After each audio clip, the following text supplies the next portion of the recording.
Fala galera do nono ano, tudo bem com vocês? Eu sou o professor Rafael, professor do nosso canal GeoFácil, vindo aqui fazer as explicações da semana 4 do PET 4 do conteúdo de Geografia, tudo bem? Professor, qual que é a página que eu não estou sabendo mesmo? Página 92 do seu PET, tá? Lembrando que esse é o vídeo de explicação da semana 4. Não esqueça de se inscrever no nosso canal, vem fazer parte da nossa comunidade geográfica, dá essa moral aqui pro seu professor Rafael, tá? E bora lá. O que nós vamos falar hoje, galera? O que a gente vai falar? Nós vamos falar sobre a apropriação de recursos naturais. Eles colocam uns nominhos um pouco diferentes, talvez algumas pessoas até achem um pouco difícil, mas o que é essa apropriação de recursos naturais?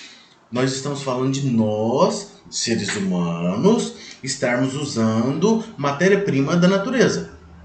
Praticamente toda matéria-prima vem da natureza, correto? A matéria-prima que vocês precisam entender é o seguinte, ela se divide em duas partes, tá? Nós temos uma parte das matérias-primas que são renováveis e uma parte que elas não são renováveis, que elas são esgotáveis, que elas se acabam, tá? Então, temos duas diferenças muito grandes aí. Eu queria que vocês imaginassem o seguinte, olhe tudo que tem ao seu redor nesse momento. Eu acredito que você deve estar no celular nesse momento, escutando esse vídeo, ou pode estar no computador também, né? Mas, imagine o que não precisou de matéria-prima para construir esse celular? Porque se você conseguisse abrir o celular no meio aí, né, você ia observar que existem centenas de componentes dentro desse celular. Tem a bateria, tem a memória, tem a câmera, tem o display, tem uma série de coisas nesse celular. E cada material desse precisou de um ou várias matérias-primas. E a matéria-prima, para você retirar ela do solo, você não vai lá e falar assim, nesse celular aqui eu vou precisar de 20 gramas de determinado minério. Eu vou lá e pego 20 gramas no solo. Não é assim que funciona. Você vai lá, retira toneladas de solo de um determinado lugar, faz um procedimento ali, e aí com aquele procedimento você retira aquela matéria-prima, e aí aqueles resíduos, né, são depositados num outro lugar.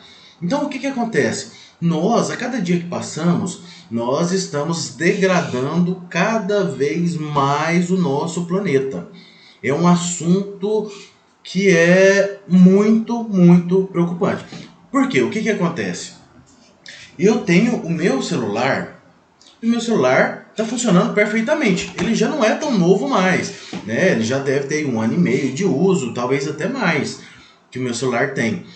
Mas o ser humano, ele tem a mania de sempre estar querendo algo novo. O capitalismo fez com que a gente aprendesse que novo sempre é melhor, que a gente sempre quer o que está na moda, sempre quer o de última geração, não é verdade?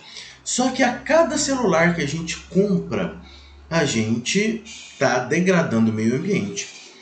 Mas aí é onde vem uma notícia muito triste. Eu não estou falando só de celular. Eu estou falando de cada celular, de cada televisão, de cada geladeira, de cada roupa que você utiliza, de cada brinquedo. Eu estou falando de tudo que existe que foi o ser humano que fez ou modificou.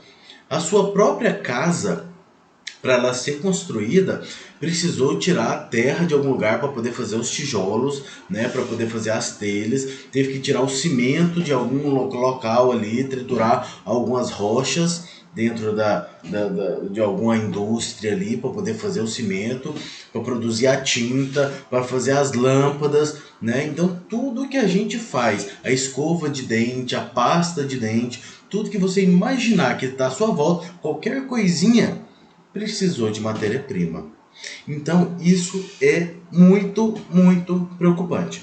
Eu gosto de dar um exemplo para os meus alunos, que é o seguinte.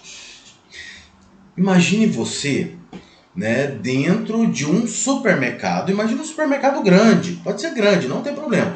Imagine esse supermercado grande, cheinho de prateleiras, tá? E com essas prateleiras lotadas de produtos, cheinha de produtos. né?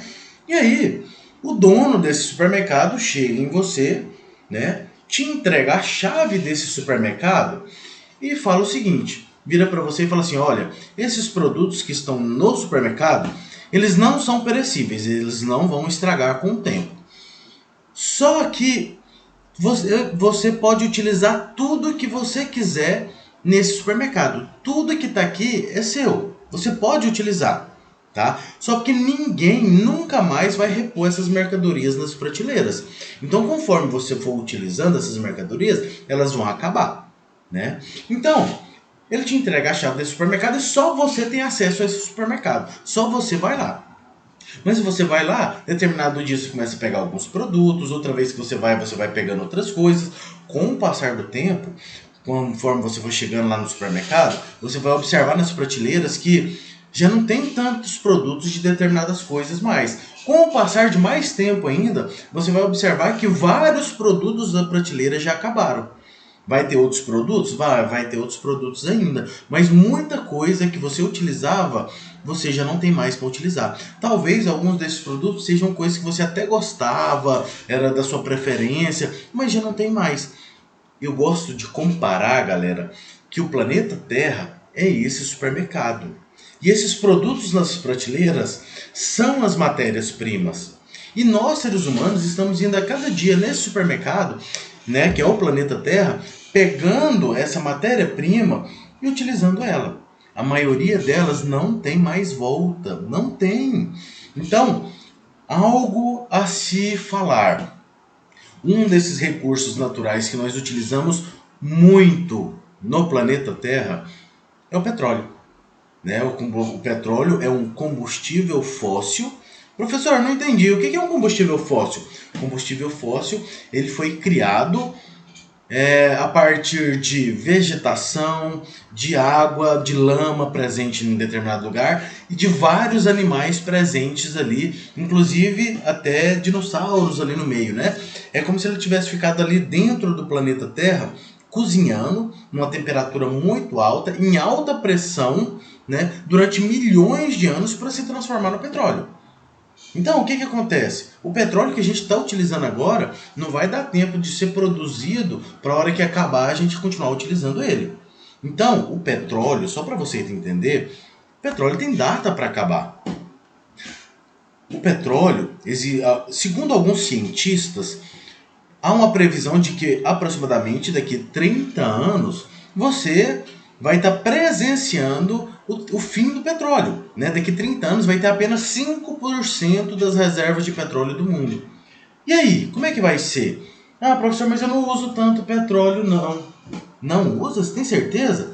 Primeira coisa, para os produtos chegarem no supermercado, os produtos chegarem nas farmácias, chegar nas lojas de roupa, chegar em qualquer lugar que seja, você precisa do petróleo. Para você sair da sua casa e utilizar qualquer meio de locomoção, a não ser a bicicleta, né? Mas dependendo do sentido, até mesmo a bicicleta, você precisa do petróleo. Não é verdade? Por quê? Porque do petróleo você faz a gasolina, que é o combustível dos carros, você faz o querosene, que é o combustível dos aviões, e você faz o óleo diesel, que é o combustível de caminhões, ônibus, navios. Então, a partir do petróleo, você tem combustível de tudo que se locomove na água, no ar e na terra. Além disso, do petróleo, você ainda faz tudo que é plástico. Então, qualquer vasilhinha de plástico que você tem em casa, as vasilhas de margarina, da Tupperware da sua mãe, né, que ela costuma ter em casa. Quando você vai no supermercado, a maioria dos produtos estão embrulhados em plástico. Quando você passa lá no supermercado, coloca nessa sacolinha que é plástico. Então, a maioria das coisas que tem de plástico vai acabar. Né? As garrafas PET e por aí vai, quando você vai observando milhões de coisas. Como será quando este recurso começar a acabar? Já que ele não é renovável, como eu falei para vocês, né? E aí eu tô querendo dizer o seguinte, o petróleo, ele é apenas um desses recursos naturais que um dia ele vai acabar. Nós ainda estamos vivendo um momento que estamos utilizando muitos recursos naturais, mas que esses recursos ainda não começaram a acabar. mas a gente vai vivenciar esse momento, né? Então a gente vai vivenciar um momento em que vai começar a faltar matéria-prima para determinados produtos no planeta Terra. E aí, como será? Né? Outra situação. Professor, me dá um exemplo de matéria-prima renovável. Essa aqui, a água é um produto renovável, né? A gente utiliza, por exemplo, a água para produzir energia hidroelétrica, né? A partir do peso da água caindo ali nas hidrelétricas. E essa água ela pode ser utilizada várias e várias outras vezes. Então a água é um recurso que ela é renovável. Além dessa água, né, nós temos as ondas do mar, que também já tem gente produzindo energia a partir das ondas do mar. Nós temos energia solar, como a gente pode ver no texto. Nós podemos utilizar a energia eólica, que também o vento é um recurso renovável, né? Cada vez tem sido mais utilizado, mas precisa haver muito mais investimentos do que nós temos hoje em dia. Então a gente tem que aprender a utilizar principalmente os recursos que são renováveis e tentar resguardar aqueles recursos que não são renováveis para que dure mais tempo, para que nós não degradamos o nosso planeta como a gente está fazendo hoje em dia. Tá? Eu fiz uma explicação aqui para vocês sem estar fazendo a leitura, claro, fiz a leitura do texto antes para poder estar falando para vocês tudo sobre esse assunto, mas de uma maneira mais tranquila, de uma maneira mais fácil. E aí, por último, a gente vem falando aqui da geopolítica dos recursos naturais. Aqui vem falando que, desde meados do século XX, os avanços tecnológicos vêm ampliando consideravelmente a possibilidade de exploração dos recursos oceânicos. No decorrer destes anos, ao mesmo tempo que cresceram os tradicionais setores marítimos, transporte, indústria naval, pesca, surgiram outras atividades como a exploração do petróleo, do gás, entre outras águas profundas e ultraprofundas, a mineração do fundo dos oceanos, a produção de energia a partir de fontes renováveis. O vento, a maré, as ondas, etc. O turismo costeiro, marítimo, biotecnologia. Então, aqui vem falando de uma série de tecnologias que vem surgindo ao longo do tempo. E aí, aqui vem falando, assim, a maior parte da incorporação das políticas nacionais e questões relativas à atual geopolítica dos oceanos vem se impondo como uma demanda ineludível, né, aos estados que detêm áreas oceânicas estratégicas. O que está falando aqui? Talvez você não tenha entendido esse trechinho aqui. Está falando que cada vez mais eles têm adotado políticas de preservação do meio ambiente, não é simplesmente chegar lá no fundo do oceano e fazer como quiser. Eles estão elaborando regras do que se pode, do que não se pode, como se fazer determinadas coisas para que diminua a degradação do meio ambiente. E para a gente fechar esse texto, né, além de possuir uma extensa jurisdição marítima, fartamente favorecida com recursos naturais, como imensas jazidas de petróleo do pré-sal, o Brasil também é um portador de um notável acerto tecnológico para a exploração de tais riquezas. Então aqui está falando que o Brasil possui bastante petróleo, né? De alguns anos para cá o Brasil tem produzido bastante petróleo. Esse petróleo está sendo retirado do mar, não é do continente, é do oceano, parte que compete o Brasil ainda, tá? E que o Brasil tem muita tecnologia para isso. Só que com isso a gente também está degradando o meio ambiente. Galerinha, se você entendeu um pouquinho que seja desse vídeo, se inscreve no nosso canal, contribui com a nossa comunidade geográfica, não saia desse vídeo sem se inscrever no nosso canal e sem deixar um super like aí pro seu professor, tá bom? Valeu!